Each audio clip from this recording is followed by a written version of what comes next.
strong internet connection to settle down. Thank you. Good morning to everyone here. The Honorable, the speaker of this webinar, Mr. Andi Irawan.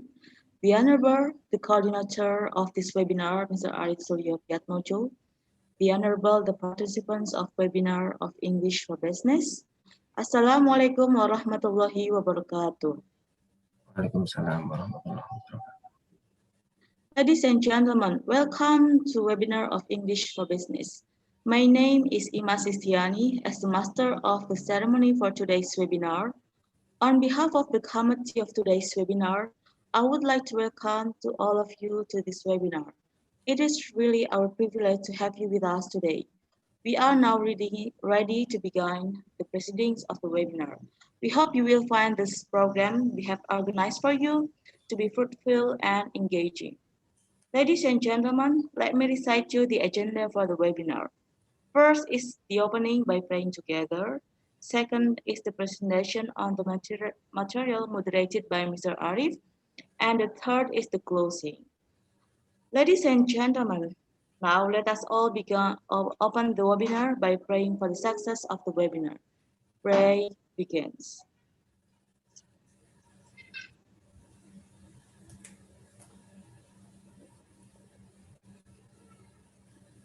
Thank you. Now, ladies and gentlemen, it is time for the second agenda, which is the key or the main agenda that will be moderated by Mr. Arif. So, Mr. Arif, the screen is yours. Oke, thank you Bu Imas. Selamat pagi semuanya ya, salam sukses selalu. Selamat pagi Pak Andi. Alhamdulillah hari ini bisa hadir ya di acara kami. Mohon izin kami perkenalkan dulu Pak Andi. Jadi di audiens di kelas ini adalah mahasiswa English for Business seperti itu. Jadi nanti harapannya dengan kehadiran Pak Andi bisa untuk memberikan motivasi tentang prospek-prospek ke depan ya terkait dengan English for Business khususnya di musim pandemik seperti ini. Artinya harus ada semacam pandangan-pandangan lain ya terkait dengan adaptasi mahasiswa terkait dengan kondisi seperti ini. Oke, semuanya sebelum kita mulai saya bacakan dulu ya sedikit tentang biografi Pak Andi. Nama lengkapnya Pak Andi Irawan. Mohon izin Pak Andi, kemarin CV-nya sudah saya share ke mahasiswa. Okay. Background pendidikan Hotel Tourism Bali, Sekolah Tinggi Ekonomi Jember, lalu Cornell University New York, dan Nanyang Technology University Singapore. Lalu working experience Sheraton Legend Nusa Dua Beach Bali, Grand Hyatt, Hilton, Equator, Novotel, Ciputra, Arion, dan Santika Premier. Untuk posisi saat ini adalah sebagai Chief Executive Officer di Hotel Davam. Ya. Mungkin itu ya perkenalan tentang Pak Andi. Jadi mungkin Pak Andi sangat expert ya, seorang praktisi dalam bidang tourism, sehingga bisa memberikan masukan kepada mahasiswa ya terkait dengan posisi mereka ya, dalam arti tahun-tahun ke depan mereka akan lulus dan mungkin situasinya juga masih seperti ini, mungkin ada hal-hal yang perlu disampaikan seperti itu. Kami persilakan kepada Pak Andi nanti sampai jam 10, nanti jam 10 sampai 10.30 nanti sesi tanya jawab seperti itu. Silakan Pak Andi. Thank you Pak Arif, Mbak Imas ya tadi. Assalamualaikum warahmatullahi wabarakatuh. Waalaikumsalam warahmatullahi wabarakatuh. Warahmatullahi wabarakatuh. Salam sejahtera, selamat siang Bapak Ibu, para mahasiswa, mahasiswi. Nanti saya akan mix ya, because this department is English for Business. Saya yakin sudah expert semua bahasa Inggrisnya ini. Malah bahasa Inggris saya yang jarang kepake. Jadi biar to be clear what I explain mix between Indonesia and English. Cuma nggak tahu, saya tambahin bahasa Madura ya. Saya orang Madura juga, gitu. Jadi bingung lagi nanti.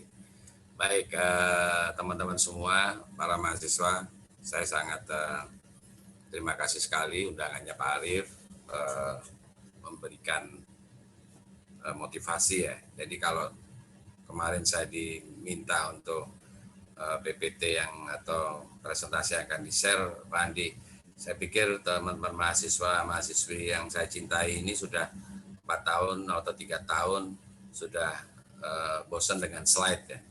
Jadi lebih enak karena saya orang praktisi ya, kayak di warung kopi aja, ngobrol, diskusi dan lain sebagainya. Ini akan lebih memberikan sesuatu menurut saya. Dan karena waktunya 1 jam, biasanya saya ngobrol gini ini bisa 5 jam Pak Arif, atau bisa sampai pagi. Anyway, thank you for invitation. Teman-teman semua, I will start with actually 2 bullet point ya, because the time is limited. 2 bullet point meaning is semua mahasiswa itu harus ada nilai kalau saya bilang. 2 bullet point in my experience is one, I call it is one step ahead. 2 is smart to selling ourselves. Just 2 point. I will describe 2 point, bullet point, will be another 10 hours maybe. But I will make a short, how is or what is 2 bullet point, what I explained just now. Pertama adalah kalau kita bilang one step ahead, ini jarang dimiliki oleh teman-teman mahasiswa sekarang, atau bahkan zaman saya dulu, di era saya dulu. Kebetulan saya punya anak juga di kedokteran di salah satu universitas, baru juga lulus. Sama juga saya kadang-kadang memberikan sesuatu untuk kualitas dari mahasiswa, the quality of ourselves for the future. Just one thing, better than the other, added value from the other, trendsetter from the other. Itu yang saya bilang one step ahead. Kalau hari ini saya bilang kita nggak harus nunggu Q&A ya, after my turn 1 hour. Tapi kalau saya bilang hari ini ada 78 atau 80 mahasiswa ini yang hadir. Ada kira-kira Pak Arif 80-an? Ini 92 sekarang. 92. Simple buat saya. Di industri saya, industri perhotelan. Mohon maaf, lulus tahun depan Pak Arif? Ada yang semester 4, ada yang semester 6. Ya kira-kira ada yang 1 tahun, ada yang 2 tahun. Oke, sebelum saya masuk ke poin saya, dari 80 atau 90 yang hari ini hadir, kira-kira paham dengan apa yang saya maksud one step ahead. Dan kalian akan menjadi winner di dunia industri manapun. Itu yang saya maksud untuk bagaimana kita punya in our mindset adalah one step ahead. Saya ingin ada 2 atau 3 yang berani bilang ke saya dengan bullet point saya number 1. Siapa kira-kira?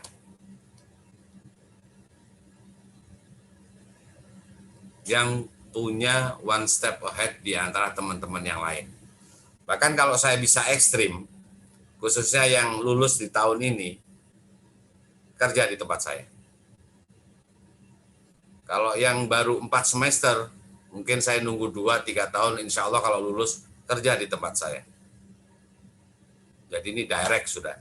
Artinya karena saya di dunia industri, di industri kalian yang di theoretical, saya praktisi. Sekarang saya buka ini. Saya ingin sebelum saya jelasin 2 bullet point di waktu yang kita ada, baru bullet point yang pertama, saya ingin teman-teman di UNES, mahasiswa-mahasiswi punya one step ahead. Nah, sekarang siapa di antara 90 hari ini yang hadir, yang punya one step ahead, ngomong berani ke saya, kalau yang sudah mau lulus, khususnya tahun ini, bisa langsung kerja. Saya akan datang ke UNES. Silakan.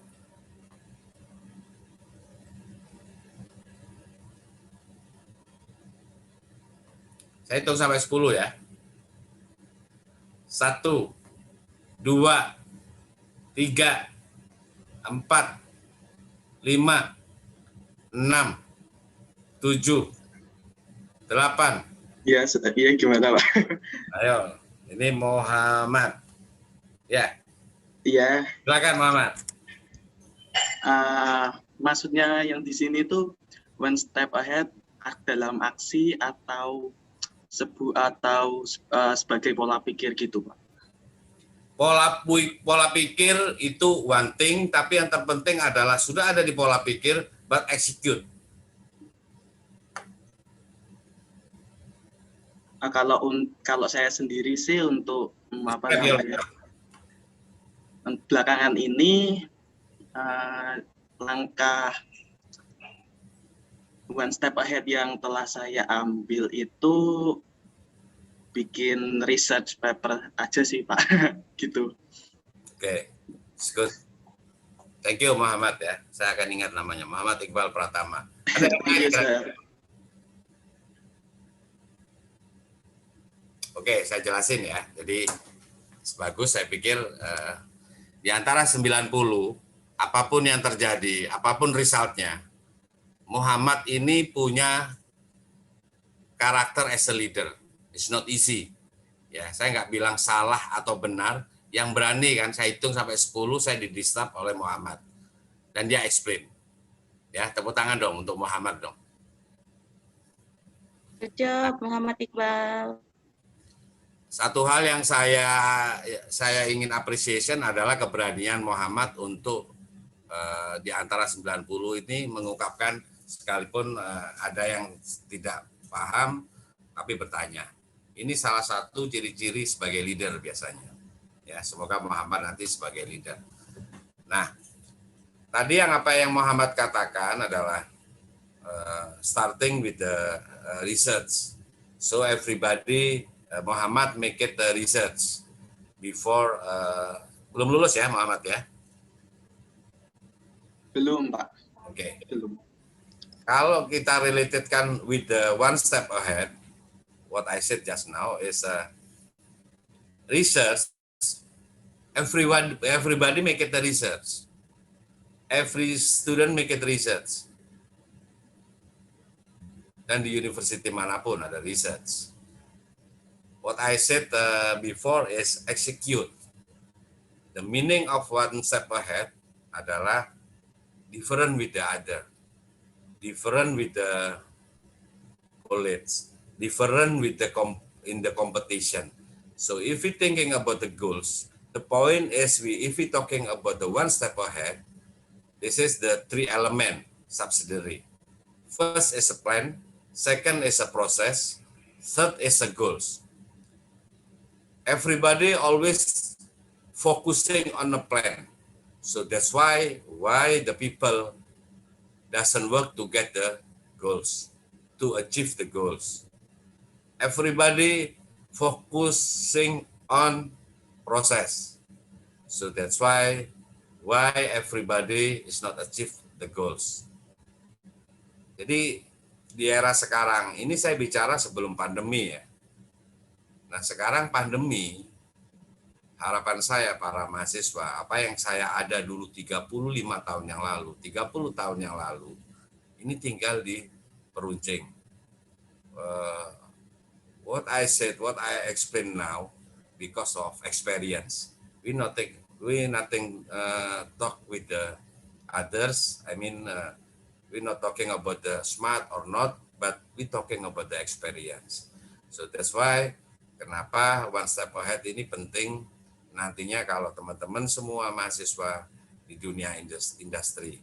Karena kalau sama, the competition still there. Competition become tough. Ini yang saya maksud tadi pertanyaannya Muhammad juga, bagaimana one step ahead itu. Kita harus berbeda dengan yang lain. Kita harus berbeda dengan kompetitor yang ada. Kalau enggak, kita memasukin global di benak saya adalah bagaimana kita masuk ke dunia kerja tentunya. Nah, kita bicara bisnis ke depan. Sebelum atau sesudah pandemi, itu sama. Kita harus different. Nah, different ini saya kombinasikan tadi yang 2 bullet point saya adalah kedua, ini yang mendukung sebenarnya. Apa itu? Smart to selling ourselves. Saya orang Jawa, orang Indonesia kebanyakan apa? Malu kita. Sombong kayaknya. We're not talking about the shy or not.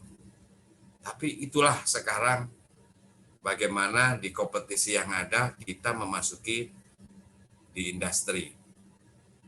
Jadi beda antara sombong dengan kita. Kalau kita tidak selling ourselves, siapapun recruiter ataupun di satu perusahaan, HR manager atau apa nggak tahu who I am, who you are. Nah, ini yang 2 hal yang tadi saya bilang adalah one step ahead sama smart to selling ourselves, itu kombinasi yang tidak bisa dipisahkan. This is the real in industry. 30 years ago, 25 years ago. Now is pandemic, harus lebih inovatif tentunya. But before innovation, creativity, after pandemic, but the conventional one, the point, 2 bullet point yang saya bilang tadi, ini masih berlaku sampai hari ini. Mungkin kalian sudah terima CV saya. Okay? I'm as a CEO, director, and whatever it is. But orang tidak akan melihat how it's process. Everybody will look at the end, the result. Sekarang saya director utama atau director dan lain sebagainya. Tapi kan nggak ada yang tahu. Mungkin sebagian orang aja tahu. Seorang Andi Irawan MBA itu dulu tukang sapu. Kerjaan saya cuma nyapu. Jam 7 sampai jam 3 siang. That's it. Dan saya kerja di salah satu hotel bintang 5 di Bali. Nyapu dan ngepel. Nyapu dan ngepel. Every day. Nah, apa yang membedakan di sini? Setelah saya kaji, nggak taunya pemikiran saya one step ahead itu sejak di awal. Saya nggak bisa begini terus. Bukan saya mengesampingkan atau menganggap rendah pekerjaan tukang sapu. I proud of it untuk bisa menjadi tukang sapu. Karena itu fondasi saya nggak tahu. Dan itu cikal bakal saya sukses sampai hari ini. Menurut orang-orang. Karena menurut saya belum sukses. Karena meaning of success itu orang berbeda-beda ya. Nah, bagaimana saya bisa untuk naik karir, posisi for the future, starting with the cleaning service. So that's why in my mind, one step ahead, execute. I will be as room boy, one step, next level after cleaning service. I will be as a supervisor, one level,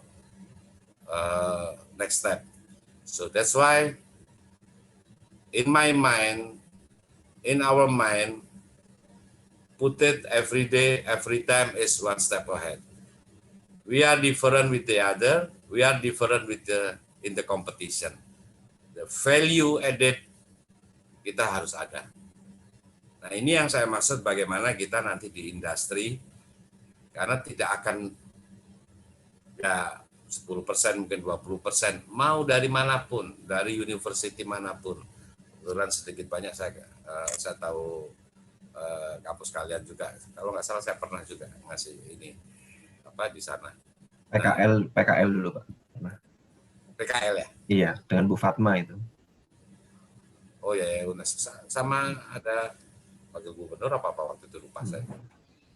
Nah, ini yang bagus bagaimana UNES cukup ini kredibel, cukup apapun kampusnya itu menjadikan media. Tapi tergantung bagaimana personality ourselves become a staff, become a smart, become as for the future di industri. Jadi 2 poin ini sebenarnya kalau saya kaji lebih, saya justru ingin ada pertanyaan nantinya. Karena saya hanya ingin jelaskan what's the meaning one step ahead. Kalau yang kedua hanya pendukung, tidak perlu saya jelaskan, kalian you know the meaning. Smart selling ourselves. Ya, jual diri kalian. Ini yang kadang-kadang malu. Apanya yang malu? Kita punya kemampuan apa kalau kita sendiri nggak ngomong, nobody knows gitu. Nah ini yang kadang-kadang saya mungkin interview sudah ribuan orang ya. Dan saya selalu out of the box. Saya selalu melihat sisi yang lain. Orang semua berpikiran A, saya pasti mikir B. Sekarang ini diperlukan kalau bahasa saya, sudah nggak zaman pasti kita, we not talking about the inside of the box. Oh ya Pak, we talking about the out of the box. Sudah nggak juga. Apalagi pandemi sekarang. So, apa berarti ke depannya setelah pandemi? Kalau bahasa saya, dan itu 3-4 tahun yang lalu saya lakukan, adalah extreme of the box. Inside of extreme of the box, combination between innovation, creativity, so we know the future, what the goals. Dan kalau bahasa media sosial sekarang adalah complicated itu tadi. But jika kita memahami one step ahead, we know ourselves, smart to selling ourselves, saya yakin goals-nya adalah apa? As the winner.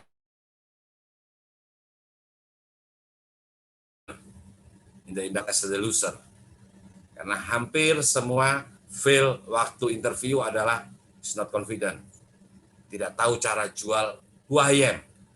Nah kalau kita sendiri tidak tahu, kita sendiri, orang lain gimana mau tahu? Ini yang kadang-kadang ya saya ketawa gitu loh. Lulusannya mau S1 university terkenal dan sebagainya. Tapi begitu duduk di depan saya udah gak bunyi. Nah ini yang kadang-kadang dilema dengan kompetisi yang ada. Kalau saya bilang hari ini teman-teman yang ikut di workshop English for Business ini di UNES, tadi juga MC Mbak Emma sudah explain, kalian punya added value 1 sudah. Apa? Your English better than the other, I'm sure. Kalau enggak, pasti sama Pak Arif udah nggak boleh ikut. Ya ini value loh ya. Kan saya nggak mungkin ngetes satu-satu sampai 90 orang. This is your value, added value. It's not easy. Not everybody knows about the English. English is international language. Saya juga nggak pinter-pinter amat. Ya, sometimes kita tahu goals-nya. Sedikit cerita, 2 or 3 years ago, waktu saya di New York, karena saya ambil di Cornell juga, Singapura dan di Cornell. Apa yang saya persiapkan? Menurut saya, my English is good. Tapi enggak. Saya harus lebih bisa bagaimana adab di sana. Apa yang saya lakukan? Saya sampai ngambil orang Spanish waktu itu. Karena bagus grammarnya, saya ingin sebulan sama saya. Begitu datang, Spanish salah satu lembaga, sampai dia bilang, Andi, your English is good. Kenapa kamu invite saya untuk ini? Ya karena saya ingin lancar aja. English kalau nggak kita everyday conversation, nggak bisa kan. Nah ini yang dilakukan. Dan ini terjadi, teman-teman semua. Apa yang saya lakukan di Amerika waktu itu? 80% saya hanya bisa mencerna profesor saya. What the next? 20% sisanya supaya completely understand the meaning of the in the morning workshop, afternoon, itu saya pelajarin lagi malamnya. every 2 days saya selalu ada assignment, every 3 days saya selalu ada examination, dan itu kerja keras benar saya. Karena sekarang lebih gampang, kalau dulu saya bawa kamus, sekarang di Google sudah ada. Dan ini butuh, ini yang saya maksud adalah proses. Sebelum proses plan. So, back to my 3 element tadi yang saya bilang, plan, proses, exit-nya atau goals-nya. Don't worry about the plan, proses. Teman-teman semua, apa sih goals-nya? Jadi kalau kita di Muslim kan baca Al-Quran, jadi selalu dari yang terakhirnya dulu. Kita lihat bagaimana goals-nya dulu. Baru setelah itu dibuka-buka sampai ke depan. Itu bisa dibikin. Jadi orang kita kadang-kadang terlalu complicated, terlalu focusing, bukan jelek. On the plan, on the process. Fail, balik lagi, on the plan. Plan still not finished yet, another plan. Nggak akan jalan sampai the goals. Tapi kita berpikir terbalik. Makanya bahasa saya tadi extreme out the box. Orang selalu bicara di kampus manapun, kita belajar, ekonomi khususnya, plan, proses, kemudian baru ke goals-nya. Sekarang sudah nggak ada, lama-kelamaan itu. Apa goals-nya? Apa goals teman-teman di UNES ini? Apakah semuanya, khususnya di sastra Inggris kalau nggak salah, Pak Arif? Ini kebanyakan pendidikan, Pak. Oh, pendidikan, oke. Iya, sastra juga ada. Apakah semuanya akan sesuai dengan ilmu kalian? Apakah harus di luar dari ilmu kalian? Karena sekarang tidak seperti itu. Dulu juga nggak sama. But, satu hal yang tadi saya bilang, you have added value 1 poin. Beda dengan yang lain. Di industri manapun. Your English better than others. Apalagi yang di inquiry itu adalah English salah satunya. Ini harus dipertajam, harus diperdalam. One example, when I'm starting working in the hotel, hospitality industry, English is mandatory. Yes. So everybody, the international chains hotel, English is must. English is mandatory. I learn English. Only 70%. My friend, excellent English. 100%, 99%. Better than me. But saya yang lulus duluan. Compare with my friend. What's the problem? Salahnya di mana? Saya yang hanya 70% bahasa Inggris. Teman saya sebelah hampir sempurna dia. Kita mau masukin di satu hotel yang sama, international chains, 5 star. But saya yang masuk, teman saya fail. Ini yang saya maksud tadi, teman-teman semua. One step ahead, put in your mind. Karena saya tahu di sana adalah bintang 5. Karena saya tahu di situ adalah international chains. Not because of headquarter in the United States, in the New York, dan lain sebagainya, Eropa. But the point is the market not only from UK, from Amerika, dan lain sebagainya. Dari mana? Ada yang dari Jepang, ada dari Italia. So, relatednya apa with the one step ahead? Saya belajar bahasa Jepang, Nihongo. Ada yang bisa bahasa Jepang? Saya sedikit bisa juga. Namanya Wanan Deska, greeting, dan sebagainya. Sekarang nggak ketemu banyak orang Jepang, lupa jadi. Korea saya belajar bahasa itu. Kenapa? Korea mungkin banyak yang bisa, Pak. Apalagi kita? Ini yang harus ada added value lebih. Makanya saya belajar bahasa Jepang waktu itu, saya belajar bahasa Italia waktu itu. Jadi not only English. Karena semua berpikiran sama. Saya akan ngelamar di satu hotel itu bintang 5, international chains, English harus better than the other. Nggak salah. But better, value yang lebih daripada only 1 poin. Nah, ini teman-teman semua khususnya yang di dunia pendidikan, di UNES, starting dari sekarang. Makanya tadi kan saya tantang, Muhammad aja yang tadi bisa explain, sekalipun masih tidak mendapat, sengaja saya, what's the real meaning of one step ahead. Jadi sebelum kalian lulus, kalian sudah harus memupuk, menambah value dari kalian, diri kalian. Supaya kenapa? Supaya menjadi pemenang. Supaya kenapa? Supaya berbeda dengan yang lain. Supaya kenapa? The winner of the competition. Karena ujung-ujungnya seperti itu. Kalau enggak, akan compete. Berapa banyak sekarang kalau kita berpikir university yang ada di Indonesia, berapa banyak lulusannya. Bukan berarti untuk pesimis. Kita harus optimis. Optimisnya di mana? Optimisnya adalah kita harus menambah ilmu kita. Harus different from the other. Itu yang saya maksud lebih dalam tadi pertanyaannya Muhammad, apa yang dimaksud dengan one step ahead. Execute. Salahnya di mana? Sometimes saya menjadi pengkritisi di beberapa university gitu. Setelah lulus baru mau nambah ilmu ini, nggak salah. Kita tidak terbatas usia menambah ilmu. But sometimes what I said is too late. Why when you are inside in the campus, not outside from the campus, lulus maksud saya, kalian nggak perbanyak. Everything, the point for your goals for the future. Banyak sekali.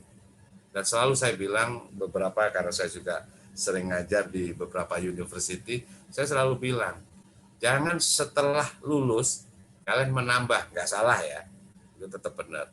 Tapi sebelum lulus perbanyak. Your value. Begitu lulus, tidak hanya menyertakan kelulusan S1, that's it. Without embel-embel yang ada. This is the point today, ini menjadi isu. Dulu itu isu, sekarang lebih menjadi isu, apalagi era pandemi. Dan ini yang akan menjadi sesuatu buat kita ke depannya.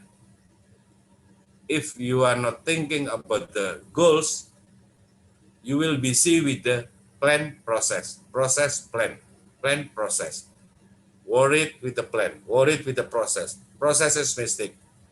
The goals ada di sana. Kita bisa bisa nggak berhasil, this is experience.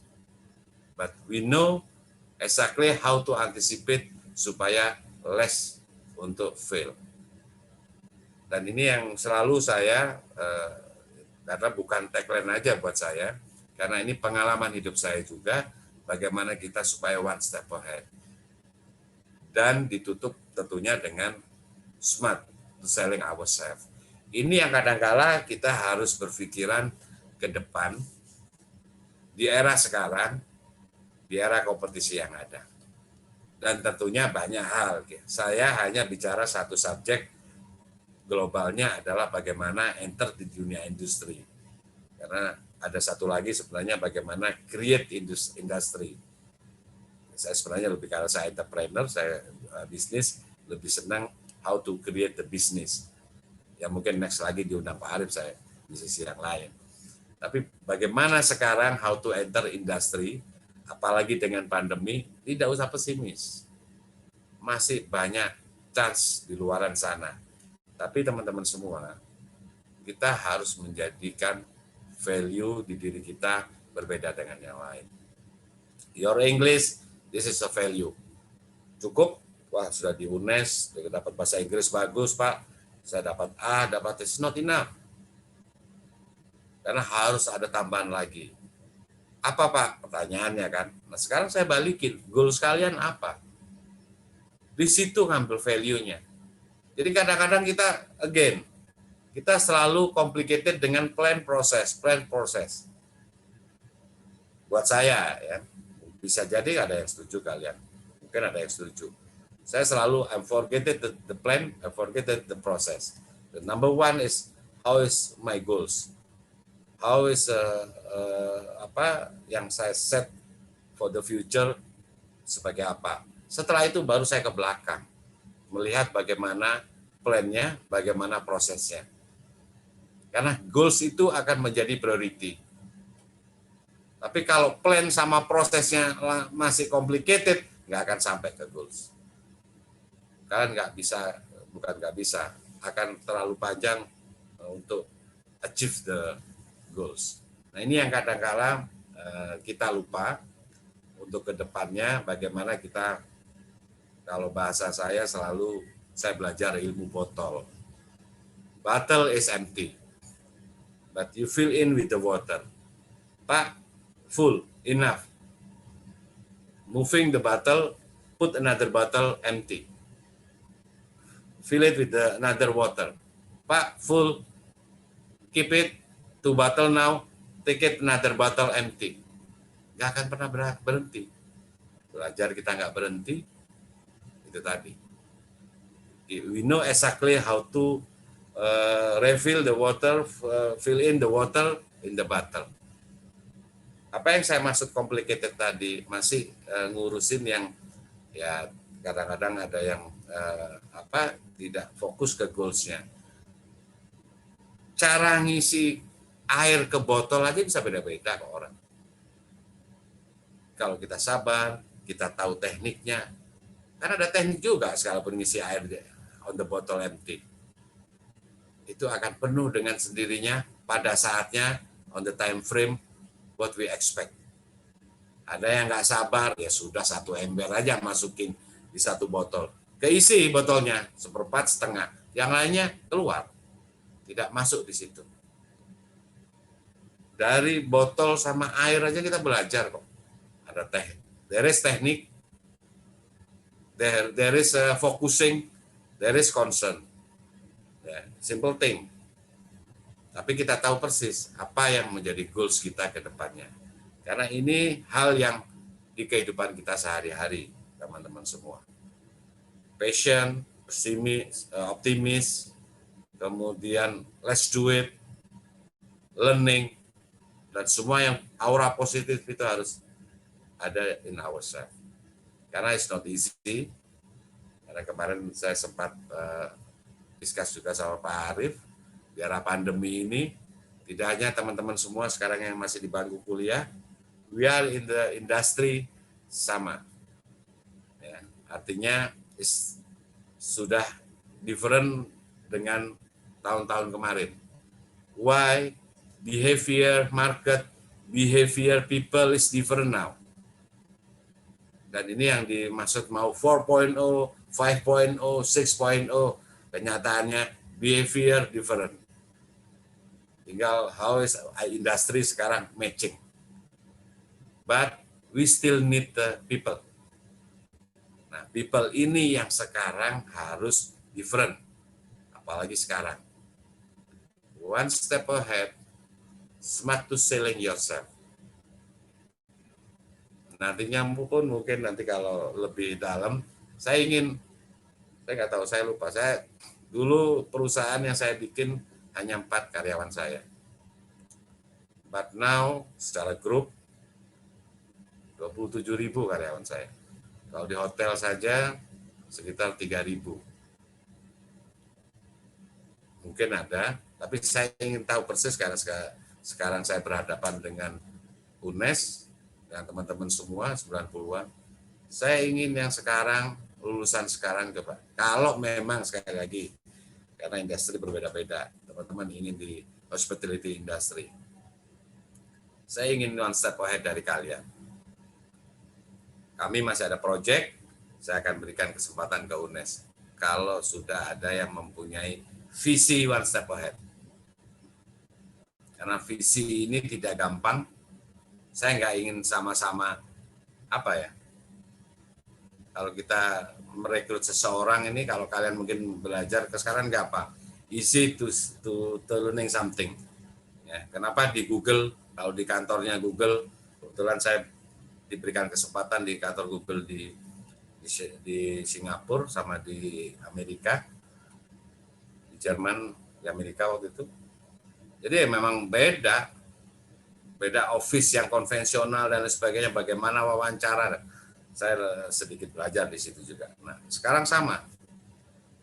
Ya, jadi saya ingin, mohon izin Pak Arief, saya ingin menantang yang mau lulus khususnya tahun ini, yang mau kerja di hotel. Dan saya ingin menjadi pemenang. One of you, two of you, three of you, atau berapapun. Khususnya yang mau lulus ya. Kalau yang masih semester 2 atau 3, nanti kelamaan nanti. Tergantung proyek saya nanti. Saya masih ada proyek. Ya. Jadi saya ingin nanti yang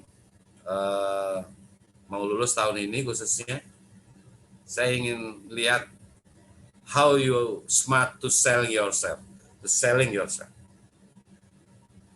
Bagaimana kalian juga you have added value. Bagaimana kalian different from the other. Saya punya direktur HR, saya punya GM, saya punya ini. Khusus untuk UNES saya sendiri yang interview. Saya ingin lihat apakah hari ini itu menjadikan sesuatu, kalian masuk, artinya bisa dipahami, bahkan bekerja keras. Karena saya ingin, yaitu tadi, saya ingin buktikan bahwa sudah tidak zamannya inside of the box. Oh, out of the box, Pak Andi. Sudah enggak. Extreme of the box. Dan saya selalu ekstrim melakukan sesuatu. Ya, kalau tim saya, teman-teman saya di sini selalu bilang, kadang-kadang aneh-aneh aja. Bagi sebagian orang bilang aneh, tapi bukan itu poinnya. The point is, how is the result we achieve? How is the results better than the other? Ya, ujung-ujungnya apa? Ujung-ujungnya ya profit. Nah, ini yang saya ingin lempar. Dan ini saya dapat kesempatan di UNES. Kalau kalian mau masuk dunia industri, 2 poin balik lagi. Seberapa jauh kalian one step ahead sudah execute. Kedua, seberapa pintar, smart kalian untuk menjual diri kalian sendiri. Saya pikir itu produk. Saya lebih baik banyak bertanya dan sebagainya. Jadi kayak ceramah nanti saya Pak Arief. Ya, lebih enak mungkin ada, sekalipun ada Q&A tersendiri sih. Karena kalau saya dalamin lebih ini, ya memang sekarang di era yang berbeda, yang saya bilang tadi behavior udah berubah. Jadi sometimes kalau di Zoom, online ini kan apa ya, nggak pas ya. Jadi saya lebih baik enak di kampus sih memang. Ya, jadi bisa lihat satu persatu, interaktifnya lebih enak. But apapun, sekarang udah changing sih. Kita harus ngikutin, harus adaptasi katanya Pak Arief. Saya pikir itu prolog dari saya, motivasi teman-teman semua. Jadi saya bukan orang teoretikal, jadi ya seperti ini apa adanya, praktisi di dunia yang real, dan kalian sudah terbiasa tentunya dengan presentasi yang ada. Jadi saya presentasi yang apa yang ada di lapangan aja dan kenyataan yang ada. Itu Pak Arief, monggo diteruskan. Terima kasih. Assalamualaikum warahmatullahi wabarakatuh. Waalaikumsalam. Maaf Pak Andi, tadi kan dijelaskan ada 2 balet ya. Yang pertama one step ahead, yang satunya apa tadi Pak? Smart selling ourselves. Bagaimana kita menjual diri kita sendiri. Positive way. Oh, yes, yeah.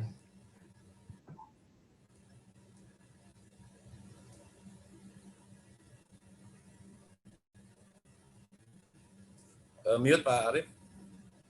Oke, jadi silakan Mas Isam mungkin ada pertanyaan. Jadi Pak Andi itu seorang praktisi, jadi apa yang disampaikan itu ya apa yang dilihat dan dirasakan di lapangan ya, bukan di kampus atau di kelas dan sebagainya.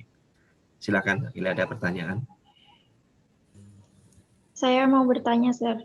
Oke, Vidya, silakan. In any industrial or in any company, there will be a standard. Jadi setiap company, setiap perusahaan itu kan pasti punya standarnya masing-masing, Pak. Nah, berapa kelemahan dalam dalam hal tersebut. Dalam standar-standar tersebut kita mungkin memiliki beberapa kelemahan. Nah, pertanyaan saya adalah bagaimana cara menutupi dan mengganti kelemahan kita tersebut agar kita dapat melakukan smart selling dalam perusahaan tersebut. Terima kasih. Oke. Langsung atau kita tampung dulu, Pak Andi? Langsung aja biar nggak lupa. Ya, siap. Yuk, Pak Arif. Thank you, Vidya. Oke, first of all, nobody perfect ya. Tidak ada orang yang sempurna. If you talking about the standard, every company, yes, it is. But remember, you don't know about the standard company. So, for example, because in my industry, in hotel industry, tourism industry, there is a standard. Every hotel is different, yes. But we know exactly globally, if enter to industry, hospitality industry, language is mandatory. English language especially is mandatory if the industry is with the segmentation of for overseas. So English is mandatory. This is the standard. So what I'm talking is with the one step ahead. So you add another language. This is a plus, of course, for candidate. Forget it about the standard of the company. You don't know exactly the standard of company, but you can describe what kind of the company. If we're talking about the hospitality industry, mostly in English, communication, everything. If we're talking about the manufacturing, the skill is more important than language. If we're talking about the pharmacy, it's different. Of course, it's different. But we can research, we can describe. Of course, we see the globally of that company for our capacity to relate it when we apply to the company. Artinya di sini nggak usah fokus dengan standar company. Sometimes karena ambigu, gitu. Karena kamu juga nggak akan nanya dulu dan lain sebagainya. Yang ada pasti berapa gaji yang diminta sesuai standar company, itu easy. But company itu bagaimana standarnya, kadang-kadang kita nggak tahu. Kalau kita bicara di industri hospitality, seperti yang saya bilang, Inggris itu mandatory, khususnya yang overseas market apalagi. Karena Inggris yang 70%, 80%, 90% hanya itu kadang-kadang. Tapi orang lupa, kenapa nggak belajar bahasa Cina, karena Cina market banyak. Kenapa nggak bahasa, this is value yang saya maksud. Dan ini akan menjadi value pada akhirnya, of course, everybody, Vidya punya kelemahan. Tapi kelemahan itu bukan ketutup. Kelemahan ya biar mereka yang interviewer pasti akan menilai. Tapi plusnya ini yang sometimes akan menjadi sesuatu. Sometimes saya juga surprise. Sometimes saya surprise untuk melihat sesuatu untuk bisa menjadi tim saya. Bahkan saya sometimes hopeless juga. Jadi bukan itu poinnya. Tapi poinnya bagaimana balik value yang ada di diri kita untuk bisa kita tambah. Standar ada. Kalau kamu pusingin dengan standar, ya memang kamu tahu standarnya masing-masing, enggak. Tapi goalsnya apa? Ya, jadi akan lebih baik. Tadi pertanyaannya Vidya itu kalau saya bilang 50% belum detail. Give me example one company, give me example untuk yang kamu nggak tahu standar, so we can talking about in detail. Bagaimana untuk menyeimbangkan, itu kan poinnya. Thank you. Terima kasih, Pak. Sama-sama. Oke, sudah terjawab, Vidya? Sudah, Sir. Oke. Yang lain? Silakan. Kita masih punya banyak waktu. Pak, saya mau bertanya. Oke, Anggi, silakan. Selamat pagi, nama saya Anggi Restuayarta. Izin bertanya, mungkin ini sedikit keluar dari topik hari ini ya. Tapi saya penasaran, untuk menjadi seorang pengusaha, sebaiknya apakah kita harus perlu bekerja dahulu di suatu perusahaan atau bisa kita rintis mandiri dari mulai dini? Terima kasih. Thank you, Anggi ya. Ini kayak telur sama ayam ya. Jadi kalau kita bilang mau menjadi pengusaha, ke business entrepreneur, tidak harus, kalau saya bisa jawab, tidak harus bekerja dulu untuk baru bangun perusahaan. Karena apapun, orang itu sebenarnya punya karakter, punya jiwa berusaha dan menjadi pengusaha itu ada. Tapi memang apapun, karena saya sudah alami, saya bisa bilang yang bekerja dulu mungkin lebih baik. Saya nggak bisa bilang untuk yang belum bekerja kemudian create bisnis, karena saya belum ada pengalaman yang expert lah, yang lebih detail. Teori ada dan lain sebagainya. Apa yang seperti yang saya lakukan adalah jurnal di awalnya. Mulai dari tukang sapu yang saya cerita tadi. Bahkan sampai pada satu titik menempati posisi tertinggi pun, akhirnya saya keluar dari zona nyaman, saya bentuk sesuatu. Saya bentuk perusahaan saya sendiri dengan partner sampai sekarang. Nah, apa yang terjadi, the way kita create perusahaan tersebut, we have experience. So the experience before, bisa mistake, bisa benar, bisa ini dan sebagainya. Itu logika saja. Nah, ini yang salah tahun-tahun kemarin. Apa yang waktu profesional saya lakukan, tidak akan saya lakukan tentunya when we create one company. Yang bagus pasti kita develop. Belajar dari mana waktu kita profesional, kita develop. Nah, ini yang dilakukan pada akhirnya untuk bisa menjadikan lebih baik. Saya nggak bicara sukses ya. Karena meaning of the success, sekali lagi, semua orang berbeda. Nah, ini yang akan, kalau bisa saya bilang, lebih sustainable untuk bisa kita tahu kalau jatuh mau bangun lagi.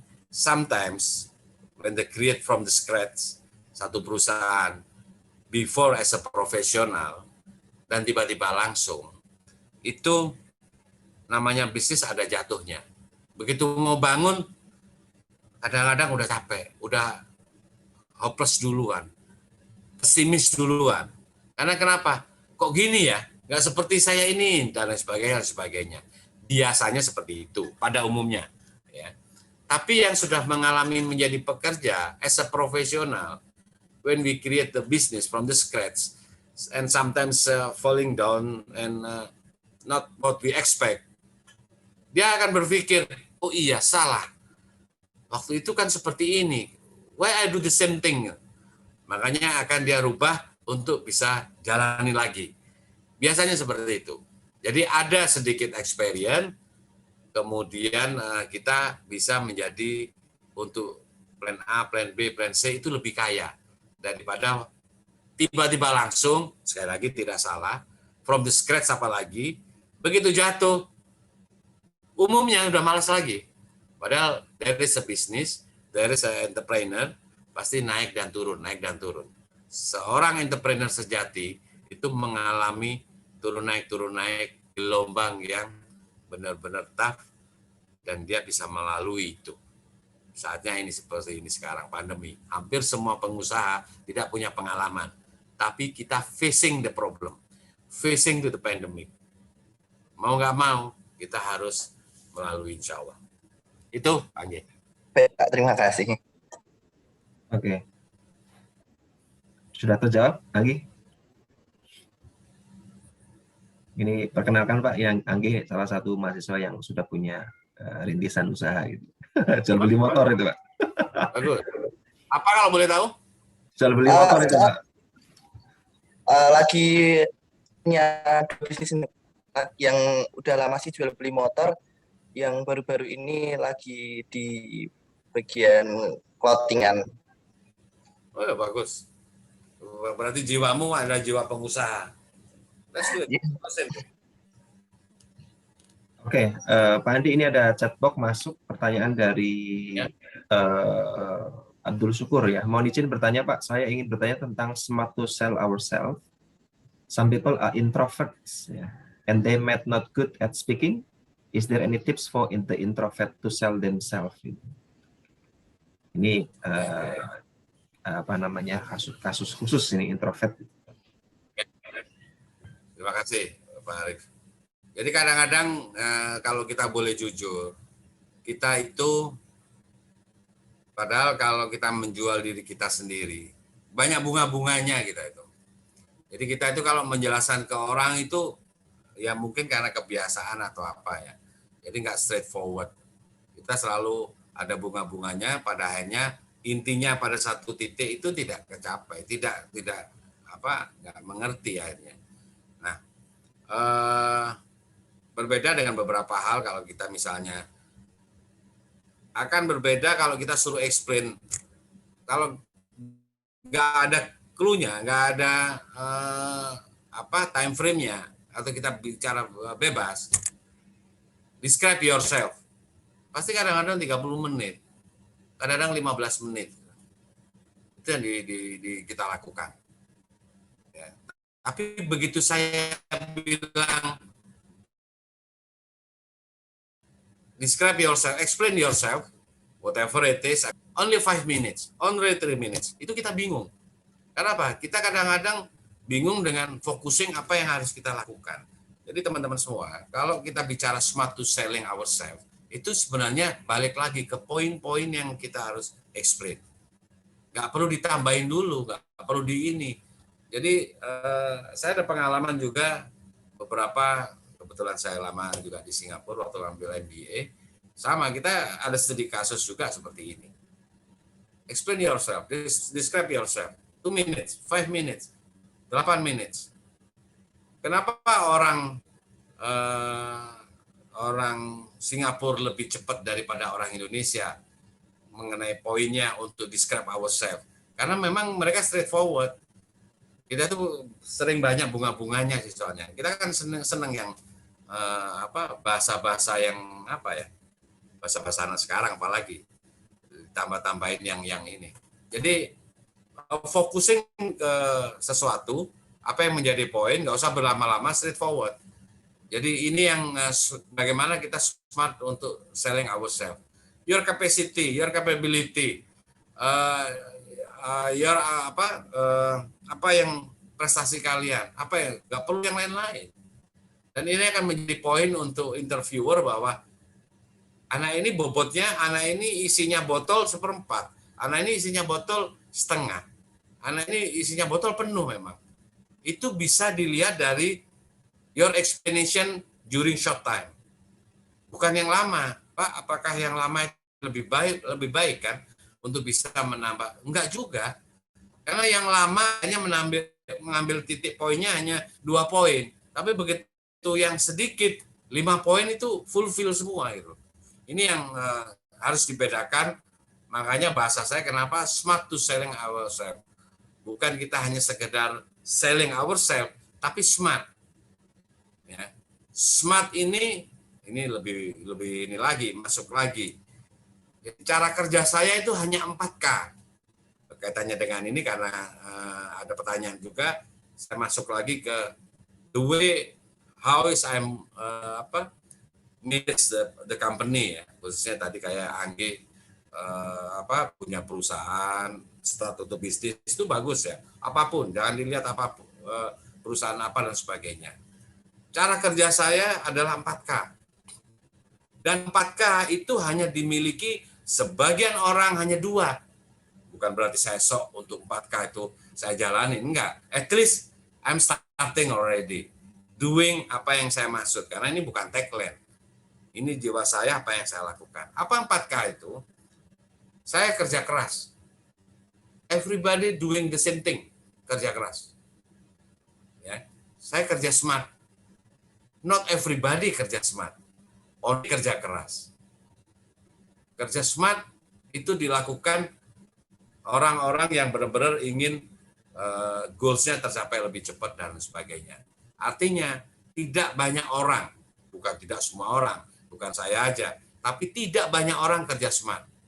Kalau kerja keras itu 100%, kerja smart 50%. Yang ketiga apa? Kerja tuntas. Tidak semua orang kerja tuntas. Turun lagi 25%. Dua ini yang terakhir apa? Kerja ikhlas. Everybody ikhlas, insya Allah. Jadi apa yang dilakukan orang kebanyakan apa? Hanya kerja keras sama kerja ikhlas. But not everybody doing kerja smart sama kerja tuntas. Dan ini kalau empat-empatnya dijalankan, insya Allah hasilnya goals yang tadi kita bilang, kalian bisa achieve. Sometimes tidak berjalan sesuai ekspektasi kita. Why? Because we just doing 2 point. Kerja keras, kerja ikhlas. Salah Pak? Oh, nggak salah. Tapi akan membedakan antara ditambahkan dengan kerja smart sama kerja tuntas. Apa yang dimaksud kerja smart? Kalian sudah tahu.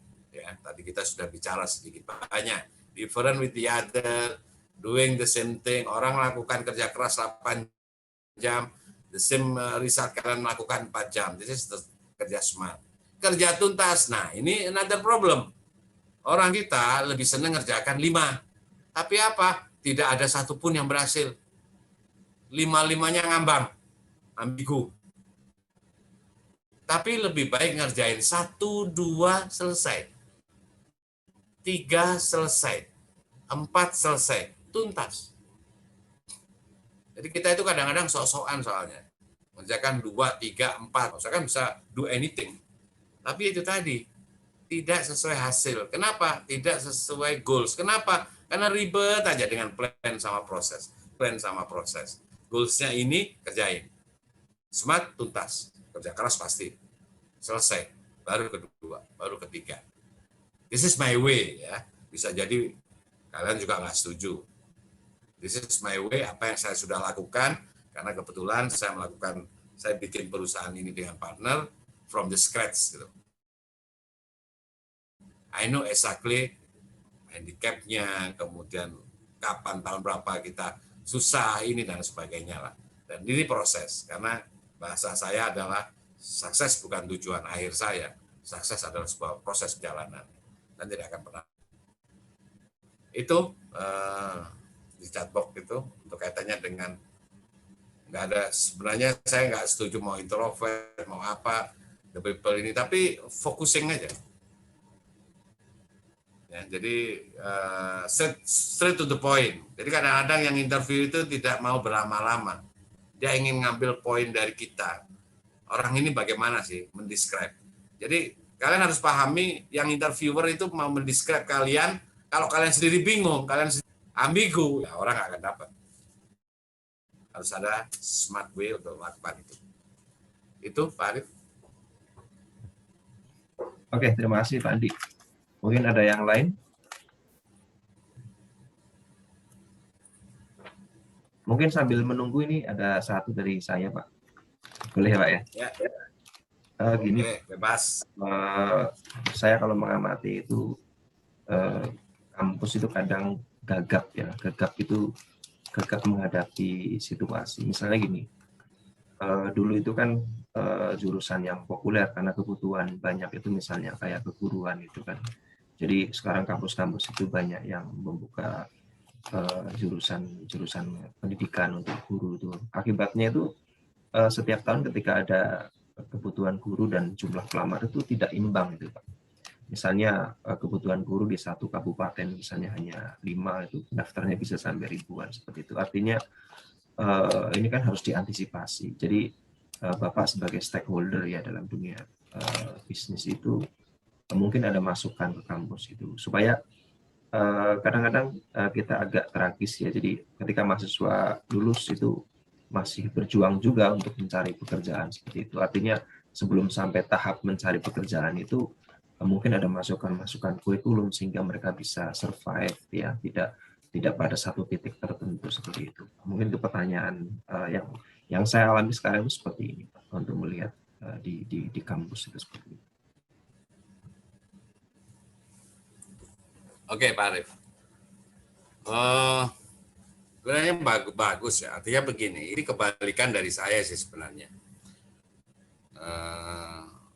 Saya background bisnis, ekonomi, tapi saya tidak punya background pendidikan. Tapi tidak tahu bagaimana ceritanya. Saya itu punya jiwa, ada sesuatu yang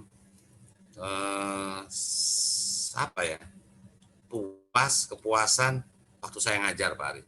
Ini sedikit cerita sebelum ke pertanyaannya Pak Arif tadi. Bahkan ya semua karena Allah, saya tidak bisa masuk ke 2 university yang terkenal. Satu university, satu sekolah tinggi lah, cukup terkenal di pariwisata sama di ini. Saya nggak bisa masuk itu. Tapi karena satu dan lain hal, pada akhirnya saya bisa jadi dosen di situ. Dosen inilah, dosen Jepang. Kalau dulu nggak bisa masuk, guyonannya, akhirnya saya bisa ngejek rektornya gitu. Saya nggak bisa masuk di sekolahan bagus ini. Jangankan berdiri, duduk di bangku sana nggak bisa. Tapi semua karena Tuhan, saya bisa berada di depan dengan 700 mahasiswanya saya ngasih kuliah kan. Dan dengan segala ini ya kan, rektornya saya juga kenal, akhirnya saya juga guyonan aja. Ya kalau Pak Andi bisa masuk ini mungkin nggak bisa jadi dosen juga kan ya. Nah, kembali ke tadi pertanyaannya Pak Arif untuk dunia pendidikan. Saya juga sempat berdiskusi dengan beberapa teman-teman rektor di sini lah di Semarang. Memang harus ada masuk. Saya bukan nggak setuju dengan harus selalu dengan jalurnya, backgroundnya apa, ngambil apa harus enggak. Sekarang udah berbeda kan. Dan kalau saya bilang di jurusan di dunia pendidikan pun, ya kalau konotasi dulu selalu harus jadi guru dan lain sebagainya. Buktinya tadi Angge juga memulai from the scratch, ada entrepreneur. Jadi saya yakin banyak teman-teman yang punya jiwa entrepreneur. Jadi ada satu memang yang kalau menurut saya sekali lagi, di semua jurusan apapun, bukan berarti memang ada tersendiri jurusan entrepreneur. Itu nggak tahu di MKDU atau apa zaman saya dulu, itu harus ada paling nggak ilmu bisnis atau entrepreneur skill atau whatever it is. Karena kalau saya bicara di pendidikan nggak semuanya jadi guru, benar. Nggak seimbang dengan apa yang ada di dunia, di industri yang ada. Seperti tadi yang saya bilang, saya di perusahaan yang saya punya adalah tourism. Saya bisa ngambil dari UNES, makanya kenapa saya tadi tantang untuk di teman-teman yang di dunia pendidikan, minimal saya sudah dapat 1, karena saya punya hotel di Bali sama di Lombok, yang kebanyakan Australia market dan sebagainya. Saya bisa ambil karena sudah punya added value, minimal in English, apapun itu. Dan saya nggak tahu untuk yang sekarang lebih ini kaitannya apakah memang menjurus ke hanya dunia kependidikan atau apa. Tapi tidak ada salahnya, justru kita akan bangga sebenarnya, Indonesia akan bangga kalau banyak pengusaha-pengusaha entrepreneur dari dunia kampus yang lulus, tidak hanya menjadi atau mencari pekerjaan. Dan itu saya melihat banyak beberapa. Tadi contoh Angge sudah start dari apa yang dia lakukan. Itu jiwa-jiwa entrepreneur. Jadi sangat disayangkan kalau tidak disalurkan, nggak tahu di semester tengah, semester akhir, untuk bisa mempenetrasi itu. Karena itu akan menjadikan sesuatu setelah lulus. Karena kalau sekarang kita lulus itu kadang-kadang kan pegang ijazah nggak bingung mau kemana gitu, mau jurusan apapun. Nah ini yang di dunia industri, di kita khususnya para stakeholder kadang-kadang nyari pun bukan lagi sudah dari university mana, kemudian pendidikannya apa. Yang menentukan apa? Yang menentukan only 10 minutes in the front of us. Itu yang menjadi injury time. Oh Pak, berarti sarjana S1 saya nggak berguna ini. Oh enggak, tetap berguna. Karena ada seleksi, ada selektif di awal. Oh ini sarjana ini dari university ini sesuai dengan ini. But kadang-kala saya bisa bilang bagaimana yang kita bicara kemarin, etika untuk masuk ke dunia industri, 10 menit di depan interviewer. 10 menit describe yourself. 15 menit smart to selling yourself. Itu menentukan sekali. Jadi kadang-kadang sudah dibaca pendidikannya dan lain sebagainya, tapi begitu sudah melakukan sesuatu extreme of the box atau minimal out of the box, itu akan memberikan surprising bagi interviewernya. Jadi kalau balik tadi Pak Arief nanya kaitannya dengan teman-teman di dunia pendidikan, jadi mungkin konotasi untuk harus menjadi pendidik itu sangat bagus, itu pahlawan tanpa tanda jasa. Tapi kan sudah nggak sesuai. Di antara sekian, saya yakin di antara 90, karena tadi ada pertanyaan satu kita bisa ini dari Angge, mungkin ada Angge-Angge yang lain, sudah ada bibit itu entrepreneur. Kebalik sekarang. Pertanyaannya kenapa nggak masuk ke ekonomi kan gitu? Nggak salah juga. Karena background dia pendidikan mungkin akan lebih memperkuat bagaimana dia ngajarin untuk dia punya staff, bagaimana itu sudah jalan. Tapi saya sangat setuju kalau khususnya di pendidikan, di jurusan pendidikan itu ada dasar-dasar entrepreneur atau mata kuliah apa yang menjurus ke sana. Karena akan alangkah bagusnya akan menjadi sesuatu di situ, Pak Arief. Itu sih kalau menurut saya. Terima kasih Pak Andi. Mungkin ada 1 atau 2 pertanyaan dari mahasiswa.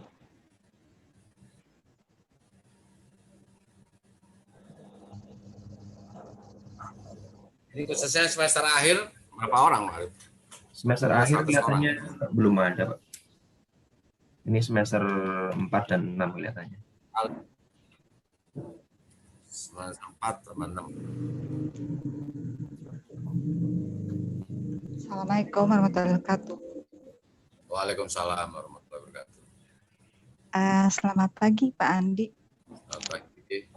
Perkenalkan, saya bukan mahasiswa Pak, tapi saya salah satu pengajar ya di perguruan tinggi swasta di Kabupaten Kuningan. Oh ya, nama saya Heni Rosa Pak. Saya tertarik join dalam Zoom ini karena saya juga mengampu mata kuliah English for Business ya Pak ya, seperti itu. Gini Pak, saya tidak bertanya Pak, saya hanya ingin istilahnya berbagi ya pengalaman ataupun apa dari Bapak, karena barangkali manfaat nanti saya sampaikan kepada mahasiswa saya Pak ya. Jadi gini Pak, di Kuningan itu saya perhatikan berpikir mahasiswa itu seperti ini Pak, mindsetnya tuh jadi PNS Pak kalau di Kuningan itu ya. Jadi sementara PNS itu cenderung seleksinya tidak seperti kalau di perusahaan swasta. Mereka hanya tes saja, kemudian nanti baru ada hasil. Nah, jadi akhirnya karena memang PNS sudah menjadi bagian dari diri mereka, jadi ketika saya mengajar mata kuliah ini dengan yang sedikit banyak adalah yang Bapak sampaikan, saya sampaikan juga kepada mereka, itu seperti nggak dapat gitu di mereka, karena nanti juga jadi PNS, nanti juga saya kerja misalnya di sekolah punya ibu saya misalnya gitu, atau punya paman saya, lebih ke nepotisme Pak kalau di sini kan seperti itu. Jadi kesempatan saya ingin membangun mereka tuh kalau bisa keluar dari Kuningan gitu. Dunia itu luas gitu, jangan hanya Kuningan yang hanya sekedar kota kecil, kabupaten, kita merasa sudah menjadi hebat di kota ini, padahal sebenarnya mereka punya potensi yang lebih gitu Pak. Nah itu beberapa tahun saya mengajar, dia selalu cenderung hasilnya mereka balik lagi ke yayasannya, balik lagi ke PAUD-nya, balik lagi ke MTS-nya, balik lagi. Jadi cobalah di luar sana banyak loh gitu, nggak cuman Kuningan, kota kecil yang UMR-nya hanya seberapa, cobalah keluar gitu. Nah itu bagaimana Pak membangun semangat mereka, motivasi mereka untuk bisa keluar gitu dari Kuningan untuk bisa lebih baik gitu Pak. Terima kasih Pak. Baik, terima kasih Bu Heni. Ya. Jawaban saya simpel sih. Kalau banyak mahasiswanya yang itu, kayaknya ada yang salah dengan dosennya. Oke, mangga Bang. Jadi, apa-apa, Pak. Kenapa saya bilang Ya, sekalipun 50% jokes, 50% mungkin ada benernya. Ya. Karena apapun kita akan kembali ke, kalau kita bicara di dunia kampus, itu kan kita belajar. Nah, mau tidak mau kalau kita bisa koreksi, belajarnya itu, Bu Heni tahu persis, mungkin teman-teman di Kuningan, para dosen, sudah tahu persis, sudah pada nyaman mau seperti itu dan lain sebagainya. Tapi kalau masih berkelanjutan seperti itu, ada, bukan salah, tapi ada sesuatu yang masih belum pas bagaimana mendidik dengan cara entrepreneur tentunya. Bagaimana cara mendidik untuk bukan harus bikin perusahaan atau apa. Paling tidak saya setuju, zona nyaman impian itu dibuyarin dulu. Bahkan ada yang lebih nyaman gitu. Nah, balik lagi bahasanya ke apa? Tidak bisa ke theoretical, tetap harus di-execute. Bagaimana cara execute-nya? Harus ada contoh.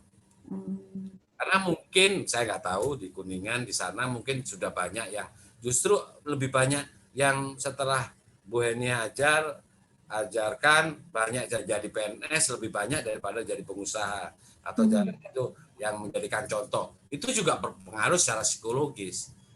Tapi bagaimana kalau kita kembangkan di sana, di luar sana, banyak yang berhasil jadi pengusaha. Banyak mungkin belum ketemu, belum ada info atau belum bagaimana.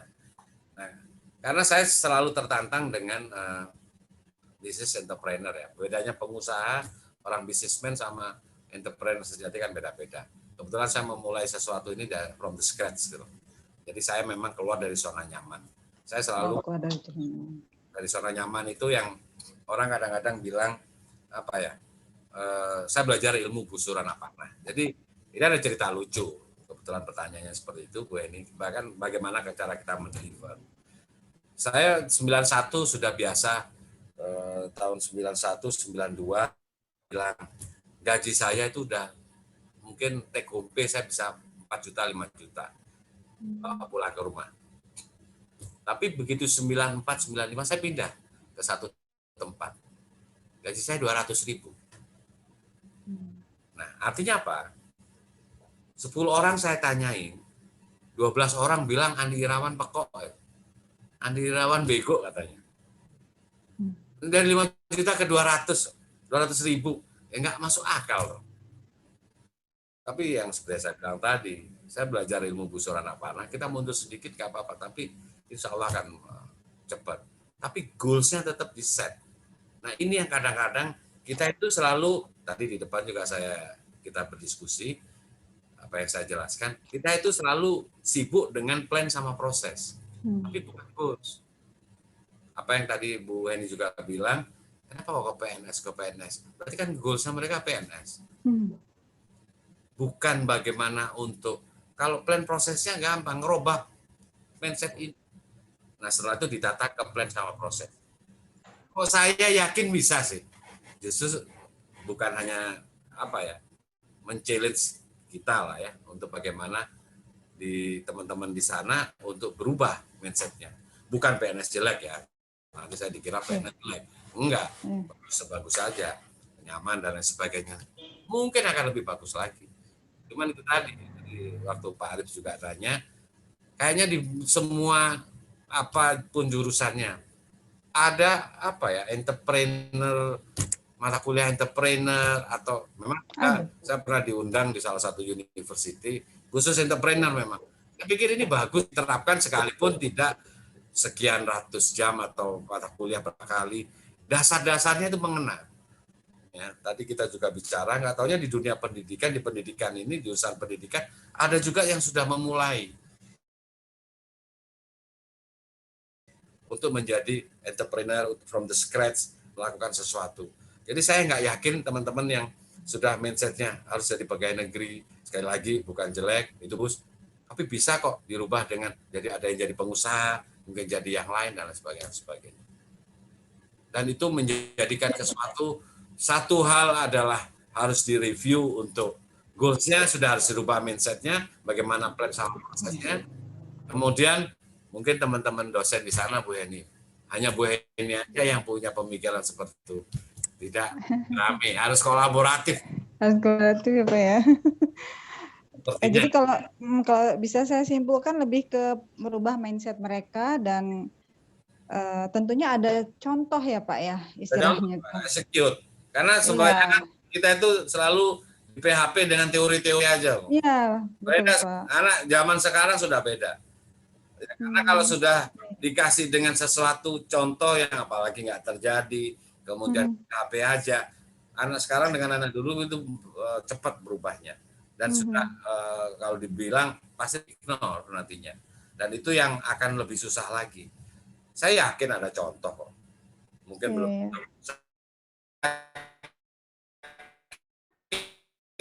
Justru akan menjadikan example yang bagus. Karena saya sendiri dulu pernah juga, saya kuliah di ekonomi. Kemudian waktu saya terus terang belum sampai selesai waktu itu. Karena apa? Pemikiran saya simpel. Saya akan menjadi lulusan keberapa ya? Atau saya kok ini ya, saya tipikal orang yang shortcut lah untuk bisa cepat. Toh ujung-ujungnya kerja. Itu yang saya cari waktu itu. Jadi kalau saya dibilang S1 saya itu amburadul gitu. Tapi begitu saya ngambil S2, sampai profesor saya di Amerika juga nggak percaya. Ya sudah, kasih surat kampusmu. Saya kembali ke kampus. Malah suruh ngajar saya di situ. Surat ini yang teman-teman di sana, di kampus saya waktu itu, adik-adik kelas saya, oh bisa ya Pak? Ayo, kita banyak berdiskusi lah. Jadi kenapa saya bilang gitu tadi. Jadi teman-teman di kampus, mahasiswa-mahasiswi kita itu memang harus perlu contoh. Harus perlu, apalagi di internal yang ada. Apalagi yang didatangkan. Itu apa ya, psikologis efek yang berbeda. Iya. Itu yang ini sih. Saya masuk ke dunia perhotelan sama. Dulu saya punya dosen yang praktisi, yang ini, yang itu, dan lain sebagainya. Hanya itu menjadi figur. Nah, saya pikir seperti itu. Itu sih.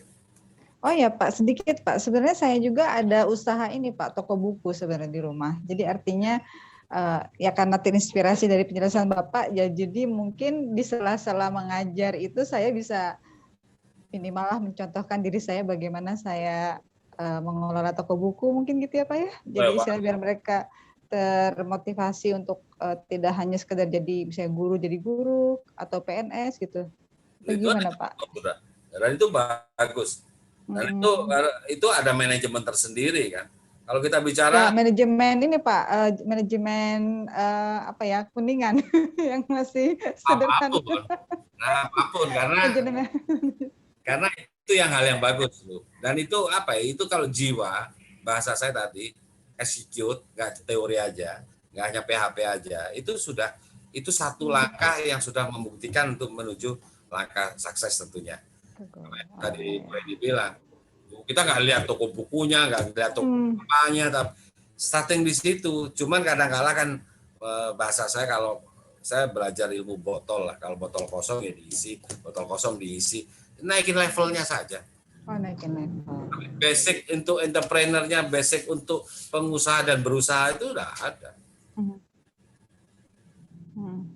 Iya Pak, paham Pak.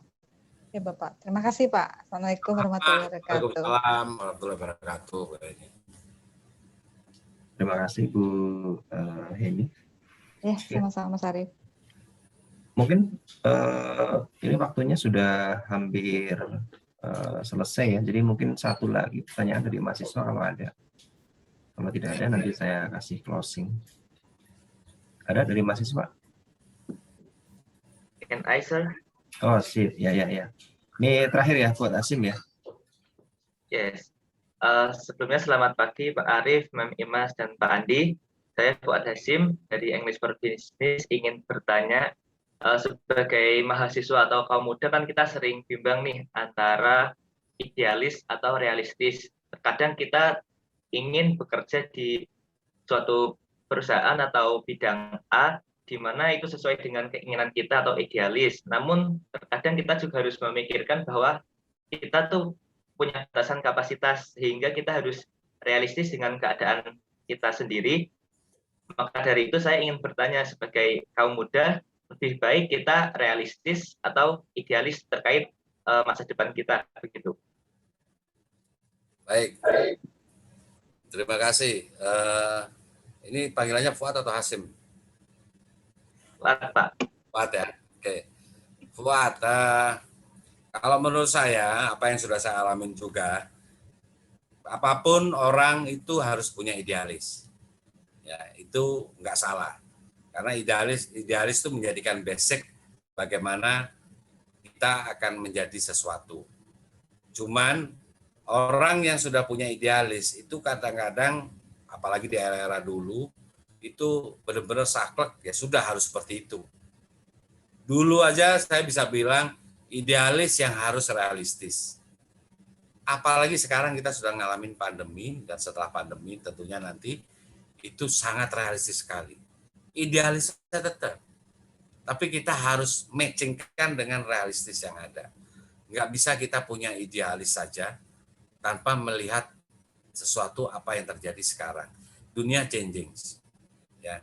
Jadi ini yang harus kita lakukan. Kalau orang yang akan, saya pernah belajar sesuatu, orang yang sukses itu adalah orang yang bisa beradaptasi dengan era per era. Nah, ini yang akan bisa dilakukan bagaimana kita akan menjadi sukses ke depannya.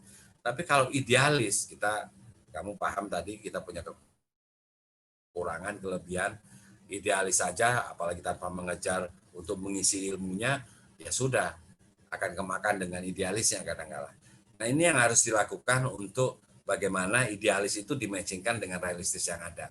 Zamannya sekarang itu sudah, tadi saya sempat singgung, extreme of the box.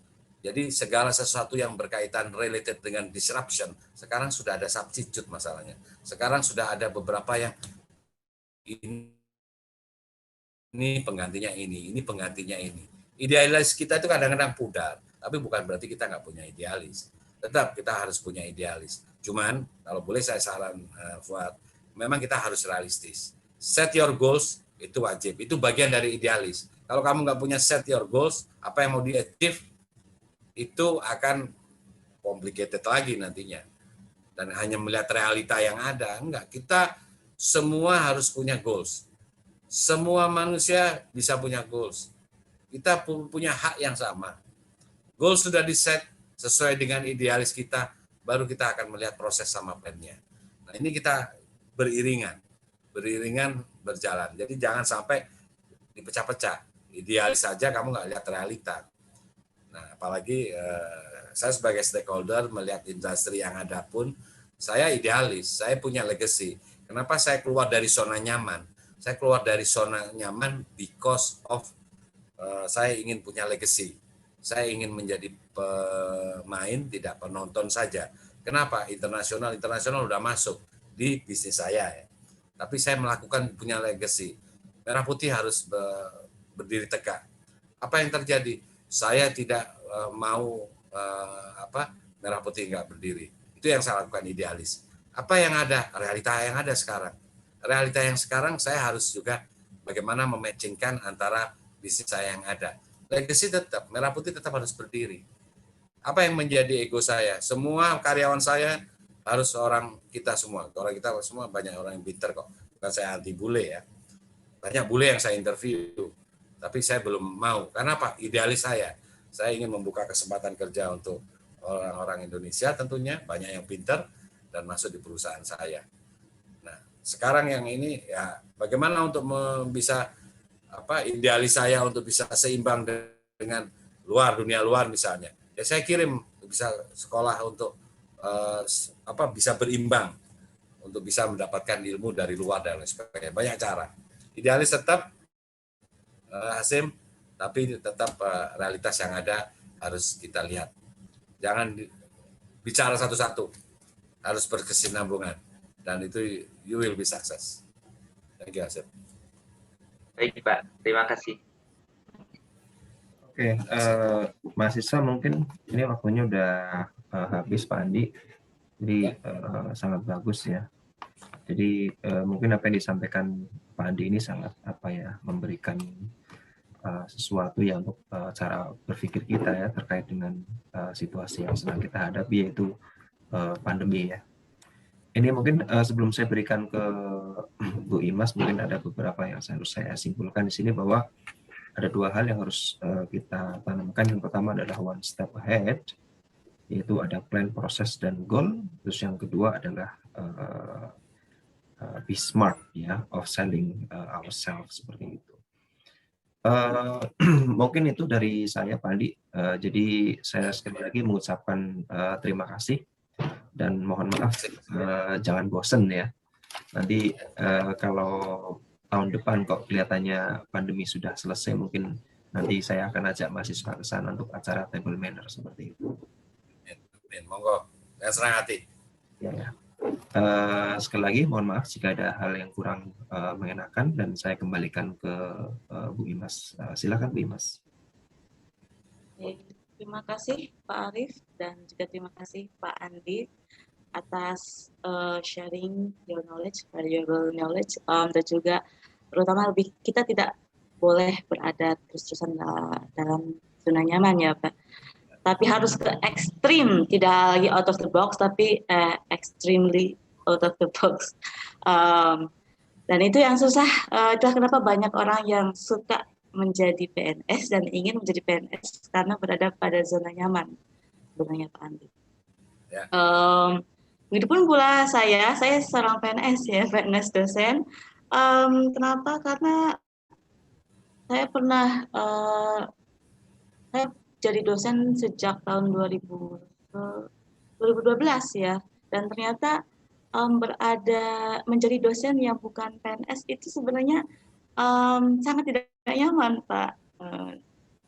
Dan itu mungkin karena mungkin tergantung dari jenis pekerjaannya juga ya, Pak Andi.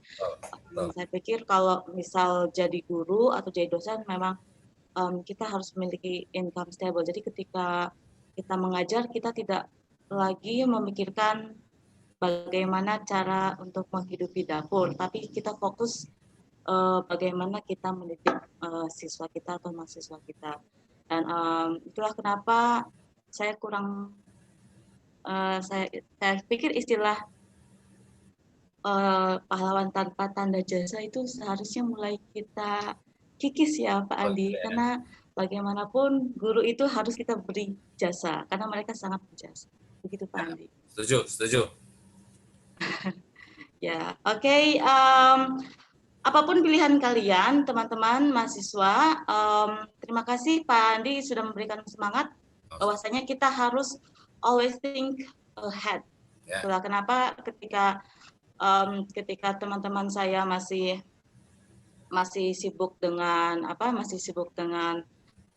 kuliah, saya waktu itu sudah berangan-angan untuk bagaimana caranya agar saya memiliki hal lain selain dari ijazah saya waktu itu ketika saya masih S1. Jadi saya mencari-cari kesempatan untuk bisa student exchange, padahal waktu itu student exchange masih sangat langka. Alhamdulillah pengalaman student exchange itu pula yang membuat saya memiliki nilai lebih, meskipun sebenarnya hakikatnya mungkin saya tidak hampir sama dengan teman-teman yang lain, tetapi pada portofolio kelihatannya saya memiliki nilai lebih. Jadi teman-teman, ijazah saja saya kira tidak cukup. Ya, itulah kenapa kita harus sell ourselves. Tidak hanya mengandalkan ijazah saja. Oke, thank you so much untuk Pak Arif telah mengadakan workshop ini, webinar ini, dan juga Pak Andi sudah mengisi acara yang sangat berharga ini, dan juga teman-teman yang sudah berpartisipasi di acara ini. Semoga kita tidak hanya ketika selesai acara terus kemudian lupa begitu saja, tapi instill the spirit that Pak Andi has already given to us. Kita benar-benar tanamkan ya spirit itu. Karena sebentar lagi, satu tahun ke depan kalian sudah menjadi active community member, sudah dianggap sebagai generasi aktif lagi. Tidak bisa bernaung sebagai mahasiswa yang masih belajar, tetapi jadi keinginan kita belajar itu harus kita praktekkan nanti di dunia kerja. Thank you so much for everything, Pak Andi dan Pak Arif dan juga teman-teman. Saya tutup webinar pada kali ini. Wabillahi taufiq wal hidayah. Wassalamualaikum warahmatullahi wabarakatuh. Waalaikumsalam warahmatullahi wabarakatuh. Waalaikumsalam. Terima kasih. Terima kasih semuanya, Pak Arif. Ya. Terima kasih semuanya. Thank you, anyone. Ya.